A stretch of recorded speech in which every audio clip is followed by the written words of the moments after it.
में आदमी लफ्ज 24 बार आया है तो वही औरत लफ्ज भी 24 बार ही आया है। दुनिया लफ्ज 115 बार तो आखिरत लफ्ज भी 115 बार। 88 मरतबा फरिश्ता लफ्ज तो जनाब 88 मरतबा ही शैतान लफ्ज का इस्तेमाल हुआ है। 145 बार जिंदगी लफ्ज तो 145 बार ही मौत लफ्ज का जिक्र कुरान ने किया है। क्या अब भी यही कहोगे कि कुरान अल्लाह का कलाम नहीं है? हदीसों के मुताबिक ज़कात देने से मालो दौलत में बरकत होती है, यानी ज़कात और बरकत लफ्ज का एक दूसरे से कनेक्शन है। अब देखिए कुरान में ज़कात लफ्ज 32 बार आया है तो वहीं बरकत लफ्ज भी 32 बार ही आया है। इबलीस जो सारे शैतानों का सरदार है, कुरान में इबलीस लफ्ज 11 बार आया है। हैरानी की बात है कि कुरान में इबलीस से पनाह मांगने का जिक्र भी 11 बार ही हुआ है। दोस्तों, हम पर जब कोई मुसीबत आती है और जब अल्लाह ताला उस मुसीबत को हम पर से टाल देता है तो हम अल्लाह का शुक्र अदा करते हैं, है ना। अब देखिए कुरान में मुसीबत लफ्ज 75 मरतबा आया है तो शुक्र लफ्ज भी 75 मरतबा ही जिक्र हुआ है।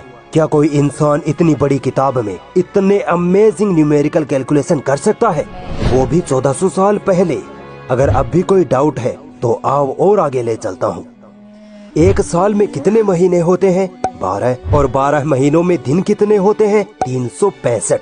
ठीक है, अब आइए कुरान मजीद की तरफ। कुरान में महीने लफ्ज का जिक्र एग्जैक्ट 12 बार आया है और दिन लफ्ज का जिक्र एग्जैक्ट 365 बार आया है। जितने महीने उतनी बार जिक्र, जितने दिन उतनी बार जिक्र। अल्लाह की इस गणितीय कुदरत में एक साइंटिफिक फैक्ट भी छुपा है। साइंस कहती है कि ये 12 महीने और महीनों में 365 दिन का होना दरअसल धरती का सूरज के गिर्द चक्कर लगाने से होता है, यानी धरती सूरज का एक चक्कर लगाने में 12 महीने या 365 दिन लेती है। अब गौर करिए कि अल्लाह ने कुरान में महीने लफ्ज का जिक्र 12 बार और दिन लफ्ज का जिक्र एग्जैक्ट 365 बार करके ये बताया है कि पृथ्वी सूरज के चक्कर लगाती है। सुभान अल्लाह। सोचो, अल्लाह ने ये बात 1400 साल पहले ही कुरान में लिख दी थी, जब साइंस का कुछ अता पता भी नहीं था। तो बताओ तुम अपने रब की किन किन निशानियों को झुटलाओगे? मुझे पता है इनकार करने वाले लोग अब भी यही कहेंगे कि कुरान अल्लाह का कलाम नहीं है। तो चलो एक और अमेजिंग न्यूमेरिकल मिरेकल आपके सामने रखता हूँ, इसको जरा झुटला के दिखाओ। दोस्तों, कुरान में समुद्र लफ्ज 32 मरतबा आया है और जमीन लफ्ज 13 बार आया है। आप सोच रहे होंगे कि ये तो कोई मेल नहीं बैठा, है ना। लेकिन अगर आप इन दोनों नंबरों को जोड़ दे, यानी 32 + 13 तो बनते हैं 45। अब भी कोई मेल नहीं बैठ रहा। सुनिए, साइंस कहती है कि हमारी पृथ्वी का 71.1% हिस्सा पानी यानी समुद्र है, जबकि 28.8% हिस्सा जमीन से घिरा है। अब आओ कुरान में दिए गए समुद्र और जमीन लफ्ज की परसेंटेज कैलकुलेशन करते हैं। दोनों नंबरों को जोड़ने पर बनते हैं 45। ठीक है, समुद्र का प्रतिशत निकालते हैं। 32/45 × 100 निकलता है 71.1% और जमीन का प्रतिशत निकालते हैं तो 13/45 × 100 आता है 28.8%। ये दोनों एग्जैक्ट वही प्रतिशत है जो आज हमें साइंस समुद्र और जमीन के बारे में बताती है। अल्लाहु अकबर। तो क्या अब भी कोई है जो अल्लाह की इस गणितीय कुदरत को झुटला दे? नहीं झुटला सकता। अगर कोई डाउट लगता है तो कुरान में ये सब चेक कर सकते हो। पूरी दुनिया इस कुरान में गलतियां ढूंढने में लगी पड़ी है, मगर आज तक एक जर्रा बराबर भी गलती इस कुरान में नहीं ढूंढ पाई, क्योंकि ये किताब उस वहदहू ला शरीक की तरफ से है जिसने इस दुनिया को थाम रखा है, जिसने इंसानों, जिन्नों, जानवरों, पहाड़ों, समुद्रों, हवाओं सबको पैदा किया। वही हर शह को कंट्रोल करने वाला है, वही जिसकी तरफ हमें लौट कर जाना है, वही अल्लाह है।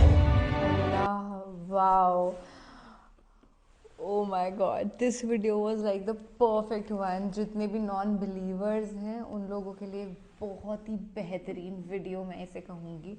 इतनी परफेक्ट किताब है और अभी से नहीं यार, लिटरली हज़ारों सालों से लोग लगे हुए हैं कि कुरान शरीफ में कैसे भी वो एक गलती निकाल के दिखा दें, पर कोई भी सफल नहीं हो पाया है इसके अंदर। यूजुअली जितनी भी बुक्स हैं जो ह्यूमंस ने लिखी हैं, अभी वो डिफरेंस हो गया ना कि ये अल्लाह की किताब है और बाकी जो किताबें हम देखते हैं वो इंसानों की किताब होती है। नॉन रिलीजियस बुक्स हम टॉकिंग अबाउट, तो उसमें गलतियां मिल जाती हैं क्योंकि इंसान गलती करने की ही मूर्त है। हम लोग गलतियां करते ही हैं और उसी से ही सीखते हैं। but not Allah.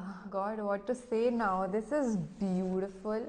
اور یہ کتاب آخری پیغمبر جو حضرت محمد صلی اللہ علیہ وآلہ وسلم, much respected, I am talking about ہم, انہوں نے ریسائٹ کیا تھا. اللہ کی یہ سارے ورڈنگس ہیں, پیغمبر در پیغمبر چلا آ رہا تھا, بٹ ووکلی جتنے بھی پیغمبر تھے وہ منہ زبانی اپنی اس پریچنگ کو دیتے تھے جو اللہ کی پریچنگ ہے ایگزیکٹلی. بٹ حضرت محمد صلی اللہ علیہ وآلہ وسلم نے اس کو ریسائٹ کیا اور یہ لکھی گئی اور یہ ابھی تک